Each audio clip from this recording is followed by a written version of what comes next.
Diesel मुक्त होने की ओर दुनिया। पेट्रोल डीजल गैसोलीन से आगे ईंधन के नए विकल्प अपना रहे कई देश।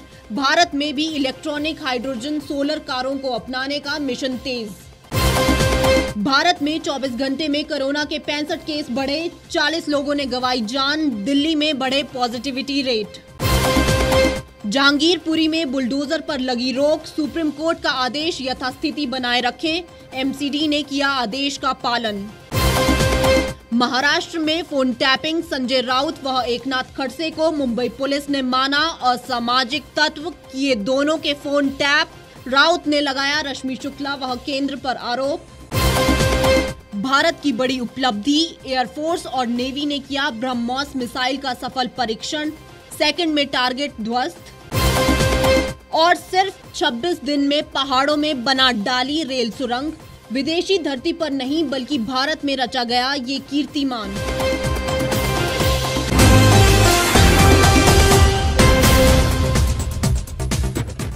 नमस्कार, स्वागत है आपका द रीव टाइम न्यूज चैनल में। मैं हूं दीप्ति ठाकुर। अब खबरें विस्तार से। धरती पर जीवन की शुरुआत से अब तक लगातार इंसान के रहन सहन और जीवन यापन के तरीकों में बदलाव आता रहा है। अब जल्द ही एक ऐसा नज़ारा होगा जब दुनिया में पेट्रोल डीजल से चलने वाली गाड़ियों का दौर पीछे छूट चुका होगा। दुनिया के कई शहर उन फ्यूचर सिटीज की ओर कदम बढ़ा चुके हैं। कई देश पेट्रोल डीजल गैसोलीन से आगे ईंधन के नए विकल्प अपना रहे हैं। भारत में भी इलेक्ट्रिक हाइड्रोजन सोलर कारों को अपनाने का मिशन तेज हो चुका है। अब पेट्रोल के भंडारों का अस्तित्व दुनिया में बस कुछ और दशकों तक ही रहेगा। आज जिस पेट्रोल डीजल की बढ़ती कीमतों से न केवल भारत बल्कि पाकिस्तान, नेपाल, श्रीलंका और यूरोपीय देश समेत दुनिया के तमाम जगहों के लोग परेशान हैं। एक दिन ऐसा आएगा जब दुनिया में ना तो पेट्रोल डीजल होगा और ना ही कोई देश या शहर इसका इस्तेमाल कर रहा होगा। ग्रीन एनर्जी पर एक रिपोर्ट के अनुसार दुनिया में अभी 1.2 अरब गाड़ियां हैं, जिनकी तादाद 2035 तक 2 अरब तक हो जाएगी। अभी वर्तमान में इनमें से कुछ प्रतिशत गाड़ियां ही पेट्रोल डीजल के अलावा किसी और तरह के ईंधन से चलती हैं, लेकिन अब कई देश साल 2030 तक और अधिकांश देश साल 2045 तक पेट्रोल डीजल मुक्त शहरों की ओर बढ़ने के लक्ष्य पर काम कर रहे हैं। अगर सब कुछ प्लान के मुताबिक चलता रहा तो आने वाले वक्त में हमारे शहर गाँव में गाड़ियां पेट्रोल डीजल की बजाय इलेक्ट्रिक गैस, हाइड्रोजन और सोलर जैसी ग्रीन एनर्जी वाले ईंधन से चलेगी। भारत में भी साल 2030 तक पेट्रोल डीजल को फेज आउट करने का सरकार ने लक्ष्य रखा है। जिस तरीके से दुनिया तेजी से बदल रही है, ईंधन के प्रकार और उनकी उपलब्धता के हालात भी बदल रहे हैं। आज दुनिया भर में करोड़ों अरबों गाड़ियां पेट्रोल और डीजल पर चल रही है। कई तेल उत्पादक देशों की आय का साधन ही पेट्रोल डीजल बेचकर आया धन है, लेकिन ऐसा हमेशा के लिए रहने वाला नहीं है। दुनिया एक बड़े बदलाव की ओर बढ़ रही है। साल 2016 तक दुनिया में कुल ऑयल रिजर्व 1.65 ट्रिलियन टन होने का अनुमान था, जो कि दुनिया की हर साल की जरूरतों का 46 गुना था। इसका मतलब पर्यावरणविद ये लगा रहे थे कि दुनिया के पास और 47 साल का तेल बचा हुआ है, यानी साल 2063 आते आते दुनिया पेट्रोल डीजल फ्री हो चुकी होगी। यानी ईंधन की जरूरतों के लिए नए विकल्पों पर दुनिया निर्भर होगी। न केवल अमेरिकी प्रायद्वीप और यूरोप के देश बल्कि प्रदूषण से जूझ रहे भारत जैसे विकासशील देशों ने भी इस देश में बड़ा कदम उठाया है। भारत ने भी इस नई दुनिया के साथ साथ कदम से कदम मिलाकर चलने के लिए 2030 तक नए पेट्रोल और डीजल गाड़ियों की बिक्री रोकने का लक्ष्य रखा है। इसके लिए तेजी से देश में इलेक्ट्रिक कारों और हाइड्रोजन कारों की लॉन्चिंग का सिलसिला शुरू हो गया है।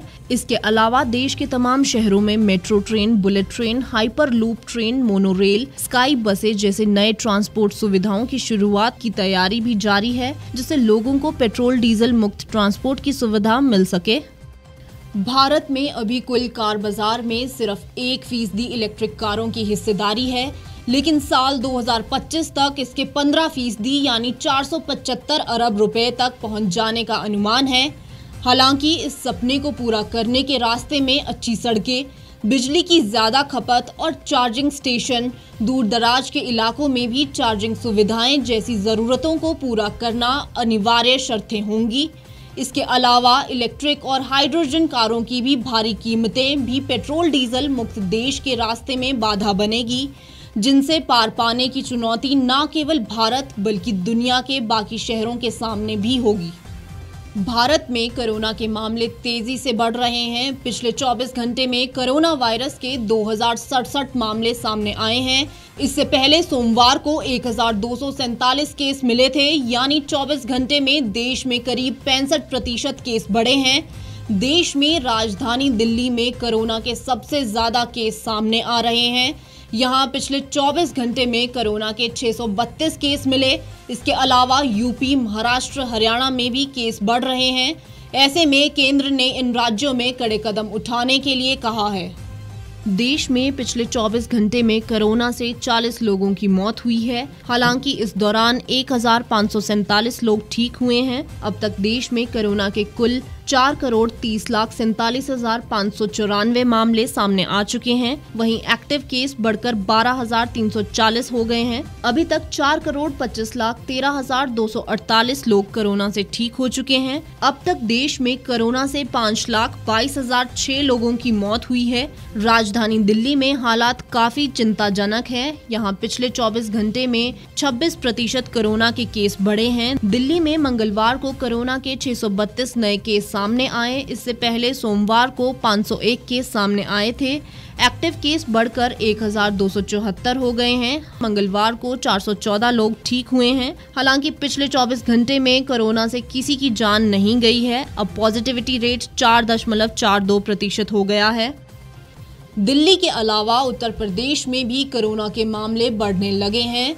पिछले 24 घंटे में 163 मामले दर्ज किए गए हैं। एक्टिव केस बढ़कर 798 केस हो गए हैं। पिछले 24 घंटे में 55 लोग ठीक हुए हैं। महाराष्ट्र में मंगलवार को कोरोना के केस काफ़ी तेज़ी से बढ़े हैं। यहाँ पिछले 24 घंटे में 137 नए केस सामने आए हैं, जबकि एक दिन पहले यानी सोमवार को 59 केस सामने आए थे। महाराष्ट्र में पिछले एक हफ्ते में 693 नए केस मिले हैं। इतना ही नहीं, यहाँ पॉजिटिविटी रेट 0.4% हो गया है। दिल्ली के जहांगीरपुरी में एमसीडी की ओर से अवैध निर्माण हटाए जाने का मामला सुप्रीम कोर्ट पहुंच गया है। सुप्रीम कोर्ट ने बुधवार को जारी जहांगीरपुरी में एमसीडी के अतिक्रमण हटाओ अभियान पर रोक लगा दी है।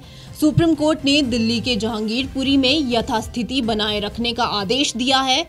कोर्ट ने कहा कि जहांगीरपुरी में अतिक्रमण हटाने के अभियान के खिलाफ याचिका पर कल गुरुवार को सुनवाई होगी।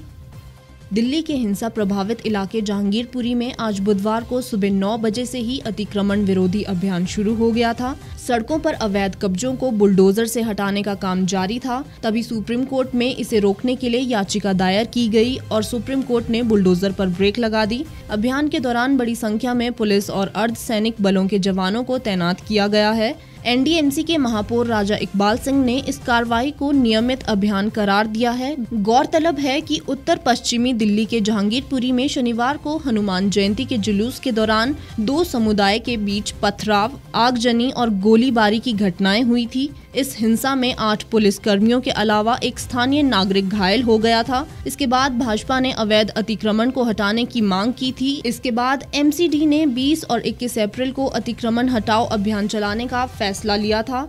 अब जब सुप्रीम कोर्ट ने रोक लगा दी है तो बुलडोजर अगले आदेश तक नहीं चल पाएगा। गुरुवार की सुनवाई में ही इस बात का अंतिम फैसला होगा। इस बीच खबर है कि दिल्ली उच्च न्यायालय हिंसा प्रभावित जहांगीरपुरी में अतिक्रमण रोधी अभियान के खिलाफ दायर याचिकाओं पर आज सुनवाई के लिए तैयार हो गया है। हालांकि इस स्तर पर दखल देने से इनकार भी कर दिया है। महाराष्ट्र की सियासत में नए उबाल का एक और मौका आया है। अब मुंबई पुलिस द्वारा राकंपा नेता एकनाथ खड़से व शिवसेना नेता के फोन टैप किए जाने का मामला सामने आया है। पुलिस ने माना है कि वह उन्हें गलती से असामाजिक तत्व मानकर उनके फोन टैप करती रही। महाराष्ट्र के राज्य खुफिया विभाग एसआईडी ने कुछ अन्य नामों को असामाजिक तत्वों की सूची में शामिल किया था, लेकिन पुलिस ने इन 2 वरिष्ठ नेताओं को यह मानकर लंबे समय तक फोन टैप किए। मुंबई पुलिस ने बुधवार को माना कि उसने वरिष्ठ राकंपा नेता एकनाथ खड़से का फोन 67 दिनों तक और शिवसेना सांसद संजय राउत का 60 दिनों तक टैप किया। पुलिस ने कहा कि इन्हें असामाजिक तत्व समझने में चूक हुई। मुंबई पुलिस के अनुसार बाद में हुई जांच में पाया गया कि राज्य के गुप्तचर विभाग ने कुछ अन्य असामाजिक तत्वों के नाम लिखकर अतिरिक्त मुख्य सचिव एसीएस गृह को भेजे थे, जिनके फोन टैप किए जाने थे। एसीएस ने इसकी इजाजत दे दी थी। शिवसेना नेता संजय राउत ने इस मामले में एसआईडी की पूर्व आयुक्त रश्मि शुक्ला पर आरोप लगाया कि 2019 में सरकार गठन के वक्त उन्होंने गलत ढंग से उन्हें असामाजिक तत्वों के रूप में चिन्हित किया था। इसके कारण हमारी निजता भंग हुई। केंद्र सरकार ऐसे पुलिस अधिकारियों को संरक्षण दे रही है जो कि एक पार्टी के लिए काम करते हैं। सिर्फ मेरा नहीं, रश्मि शुक्ला जी ने, उस वक्त के एसआईडी कमिश्नर, महाराष्ट्र में जिनके फोन टैप किया है वो सभी का नाम उसने एंटी सोशल एलिमेंट्स, चाहे नाना पटोले जी, चाहे संजय राउत हो, चाहे और 4 लोग हैं, सभी को एंटी सोशल एलिमेंट्स बताकर, झूठा पूरा झूठ मूठ बताकर ये हमारे फोन टैप किए थे। ये अब सामने आ रहा है। किसी को ड्रग्स पेडलर बताया है, किसी को गैंगस्टर बताया है, हाँ, किसी को और कुछ बनाया है। तो ये सब चल रहा था उस वक्त जब सरकार बन रहा था यहाँ 2019 में। तो कोई ना कोई हमारे पर निगरानी रखकर सरकार के बारे में, नए सरकार के गठन के बारे में, हम क्या करना चाहते हैं, हमारे किससे बात होती है, ये सब चल रहा था। अब उसमें हमारी जो प्राइवेसी है वही भंग हो गई। दूसरी बात है, एक पुलिस अफसर वो निष्पक्ष काम करने की उनसे हम उम्मीद रखते हैं, वो किसी एक पॉलिटिकल पार्टी और किसी एक पॉलिटिकल पार्टी के नेता के प्रति वफादारी दिखाने के लिए ये सब कर रहे हैं। अब उसको अब केंद्र सरकार प्रोटेक्शन दे रही है, हमेशा की तरह केंद्र सरकार उनको प्रोटेक्शन दे रही है। ये बहुत ही दुर्भाग्यपूर्ण बात। दरअसल मुंबई पुलिस वरिष्ठ आईपीएस अधिकारी रश्मि शुक्ला के खिलाफ अवैध फोन टैपिंग मामले की जांच कर रही है। मामले में गत शनिवार को शिवसेना सांसद संजय राउत का बयान दर्ज किया गया था। गवाह के तौर पर उनका बयान कोलाबा पुलिस थाने के अधिकारियों ने सामना के कार्यालय जाकर दर्ज किया। उन्हें इस मामले में एक दिन पहले नोटिस दिया गया था। भारतीय वायुसेना और नौसेना ने मंगलवार को एक बड़ी उपलब्धि हासिल की है। वायुसेना ने ब्रह्मोस सुपरसोनिक क्रूज मिसाइल का सफल परीक्षण किया है। ये परीक्षण पूर्वी समुद्री तट पर सुखोई फाइटर प्लान से किया गया है। वायुसेना ने बताया कि ये परीक्षण भारतीय नेवी के साथ कोऑर्डिनेशन में किया गया है। अधिकारियों ने बताया कि मिसाइल ने सटीकता के साथ अपने लक्ष्य पर निशाना साधा।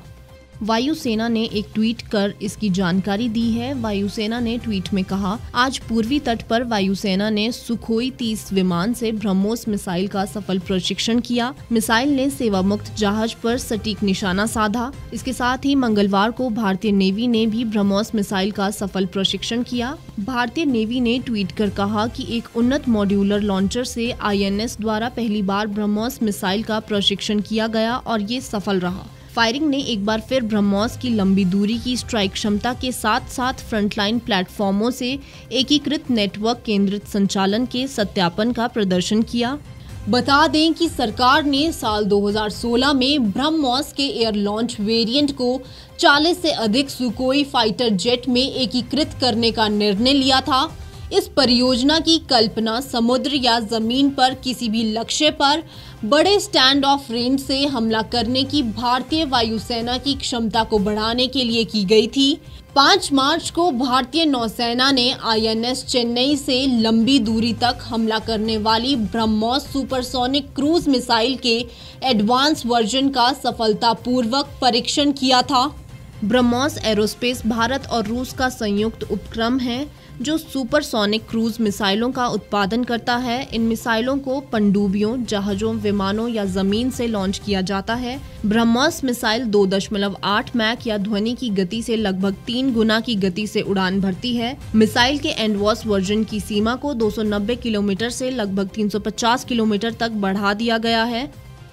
उत्तराखंड में ऋषिकेश से लेकर कर्णप्रयाग तक रेलवे मार्ग के काम की रफ्तार तेज हो गई है। 16,216 करोड़ रुपए के इस रेल प्रोजेक्ट में शिवपुरी से बयासी तक के बीच 1 किलोमीटर की सुरंग को सिर्फ 26 दिन में ही बनाकर नया कीर्तिमान रच दिया गया। इस उपलब्धि के लिए मुख्यमंत्री पुष्कर सिंह धामी ने रेल विकास निगम के साथ इस प्रोजेक्ट पर काम कर रही देश की प्रतिष्ठित कंपनी L&T की तारीफ की है। सीएम पुष्कर सिंह धामी ने कहा, प्रधानमंत्री नरेंद्र मोदी के मार्गदर्शन में RVNL पैकेज 2 के तहत ऋषिकेश कर्णप्रयाग रेलवे लाइन का कार्य L&T की टीम ने कठिन भौगोलिक परिस्थितियों के बावजूद केवल 26 दिनों में शिवपुरी से ब्यासी के मध्य 1012 metre NATM new Australian tunnelling method tunnelling को पूरा करके एक नया कीर्तिमान स्थापित किया है। इस शानदार उपलब्धि के लिए टीम के सभी सदस्यों को मेरी ओर से हार्दिक बधाई और शुभकामनाएं। दरअसल उत्तराखंड में रेल प्रोजेक्ट 2 में 12 नई रेलवे स्टेशन और 17 नई सुरंगें बनाई जानी हैं। इनमें से 8 मीटर व्यास वाली 11 सुरंगों की लंबाई 6 किलोमीटर से ज्यादा है। इन सुरंगों में 6 मीटर व्यास की निकासी सुरंग भी शामिल हैं। इस प्रोजेक्ट में अब तक 35 किलोमीटर से ज्यादा सुरंगें बनाई जा चुकी है। आपको बता दें कि 125 किलोमीटर लंबे प्रोजेक्ट के तहत देवप्रयाग, टिहरी गढ़वाल और कर्णप्रयाग आपस में जोड़े जाएंगे। इसमें 100 किलोमीटर रेल लाइन सुरंगों के भीतर ही होगी। उधर केंद्र की सरकार ने विकास की गति को बढ़ाते हुए यमुनोत्री, गंगोत्री, केदारनाथ और बद्रीनाथ धाम यानी 4 धाम यात्रा को भी रेलवे लाइन से जोड़ने पर भी काम शुरू कर दिया है। आने वाले दिनों में यात्री रेल मार्ग से भी देवभूमि पहुंच सकेंगे। इस बुलेटिन में फिलहाल इतना ही। बाकी तमाम खबरों के लिए आप जुड़े रहिए और देखते रहिए द रीव टाइम्स।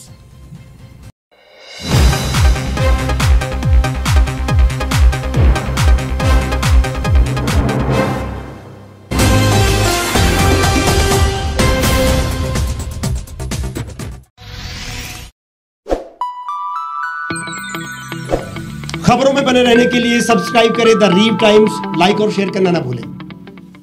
एक छत के नीचे सुविधाओं का अब उठा